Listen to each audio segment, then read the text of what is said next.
Olá pessoal, tudo bem? Meu nome é Adriano, sou professor de Filosofia e Humanidades no Novo Ensino Médio e vou contar um pouquinho da minha trajetória até aqui, né? Eu me formei em Filosofia pela Unifesp, lá em Guarulhos, num campus em expansão, numa das primeiras turmas, na segunda turma, né? E foi muito especial, né? Por diversos motivos, né? Por ser uma universidade super qualificada, pelo corpo docente ser extremamente competente, por a gente ter oportunidades de pesquisa diferenciadas, né? Hoje a Unifesp é um dos cursos de filosofia com a maior quantidade de professores em áreas diversificadas, né? A gente teve, por exemplo, filosofia da neurociência, filosofia medieval árabe, medieval judaica, enfim, né? Sem contar as matérias de filosofia antiga, medieval, moderna e contemporânea, as clássicas, né? Os grandes eixos filosóficos, que também foram muito especiais, né? Então, dois projetos eu gostaria de destacar nesse meio período, né? O primeiro foi a minha iniciação científica sobre a obra de Gaston Bachelard. O Bachelard é um autor francês que trabalha epistemologia, né, ciência, história da ciência e também poética, né? Por quê? Porque ele tem um projeto de psicanálise do conhecimento. Então, ele utiliza os saberes e o conhecimento da psicanálise para fazer uma análise crítica, tanto sobre a epistemologia como sobre a poética, né? E ele encontra um lugar, um ponto de encontro, um contato com, com essas duas áreas que parecem tão distantes uma das outras, mas que na realidade existe sim um ponto de contato poderoso que é a imaginação. Sem imaginação não existiriam teorias científicas, sem imaginação obviamente também não existiria poética, né? E esse campo, né, psicanálise, arte, estética, filosofia, epistemologia, é o que dá a base da minha formação, do que eu uso até hoje, né? O segundo projeto é um curso de extensão do qual eu sou bolsista, participo, né, como aplicador, sobre oficinas de filosofia no ensino médio. É um edital direto do MEC, né, pela Proext, em que nós pudemos conversar diretamente com os professores que naquela época não tinham formação em filosofia, mas pela carência, pela falta de professores, já estavam em sala de aula. Só que eles tinham outras formações, né? Eles eram professores de matemática, de geografia, de história, de língua portuguesa, que estavam dando aula de filosofia, né? Pois bem, a troca que a gente teve nesse período foi fundamental, né? No último ano de faculdade, eu ingresso na sala de aula, começo a dar aula como aluno de último ano, e encontro ali uma vocação, né, total. Dar aula é algo absolutamente maravilhoso, né? Acompanhar os jovens, participar da evolução, do crescimento, da formação deles, é muito, muito gratificante, né? Na sequência, eu ingresso no mestrado e entro em dedicação exclusiva por conta das bolsas que eu recebi, né, da Bolsa CAPES, tanto no mestrado como no doutorado. Meu mestrado foi sobre Foucault, a obra As Palavras e as Coisas, né, que é uma espécie de arqueologia das ciências humanas, e a relação que o Foucault estabelece ali entre a epistemologia e a literatura, né?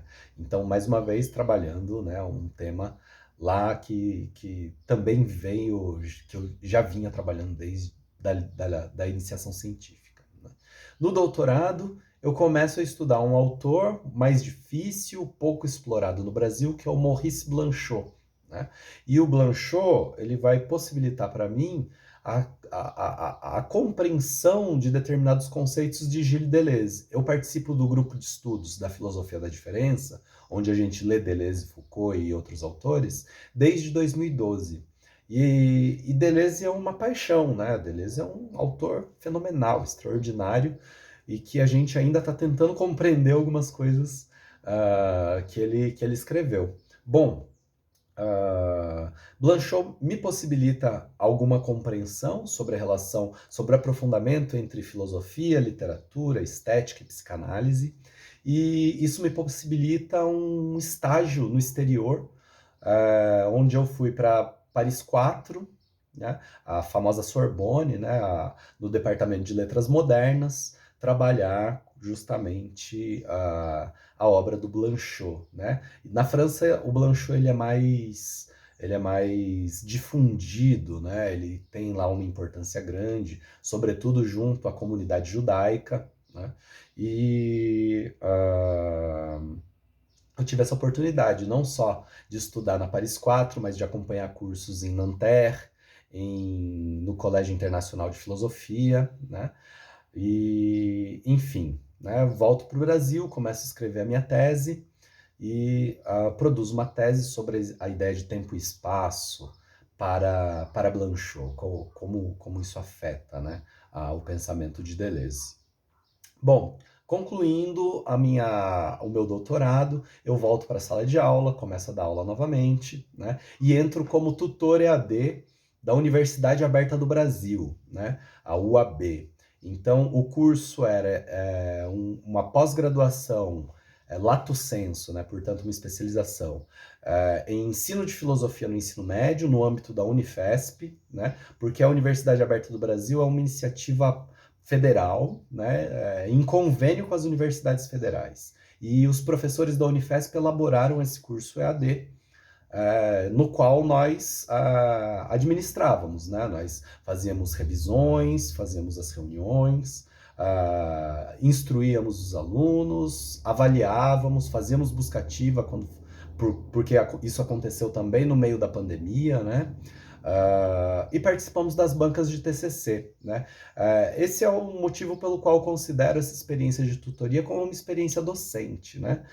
O tutor, ele também tem que ser reconhecido como professor, né? Por todas essas atribuições de professor que ele tem, né? Embora o salário seja bem baixinho, né? Não tenha nada a ver com o salário de professor, mas ainda assim uma experiência bastante relevante. Por fim, no último ano, eu trabalhei em escola PEI, né, em ensino integral. Então, apliquei tanto a minha disciplina, né, de filosofia, como as partes diversificadas, né, projeto de vida, tecnologia, eletivas. Fiz o itinerário formativo A Cultura e Seus Sentidos, né? Que foi absurdamente gratificante, né? Um trabalho interdisciplinar que eu adorei fazer. E acho que é isso, né? Acho que é isso. Sim, né? Né? No âmbito do novo ensino médio também, né? Toda a burocracia da escola PEI, né? Acerca da tutoria, dos relatórios, das fichas, dos planos, né? Então, algo que eu gostei bastante também de estar ali participando, né? Por fim, eu estou elaborando 2 cursos, um curso livre e um curso de extensão, né? Um curso livre que eu vou aplicar no Centro Cultural Maloca, sobre a obra de Clarice Lispector e a relação dela com a filosofia, né? Psicanálise, filosofia, arte e literatura. Vou falar desse tema porque é o tema que me apaixona absolutamente, né? Como a nossa riqueza filosófica brasileira está dentro da literatura, né? E como nós podemos trabalhar filosoficamente autores literários. E Clarice Lispector é especial, né? Porque ela trabalha acerca dos autores que são prediletos da filosofia da diferença. Ela trabalha Bergson, Spinoza e Nietzsche, né? Ou seja, havia uma formação filosófica sólida em Clarice Lispector que a gente às vezes não leva em conta e que é importante trazer. Por fim, estou elaborando um curso de extensão para ser apresentado lá na UFSCar, né, sob a coordenação da professora Lourdes Carril.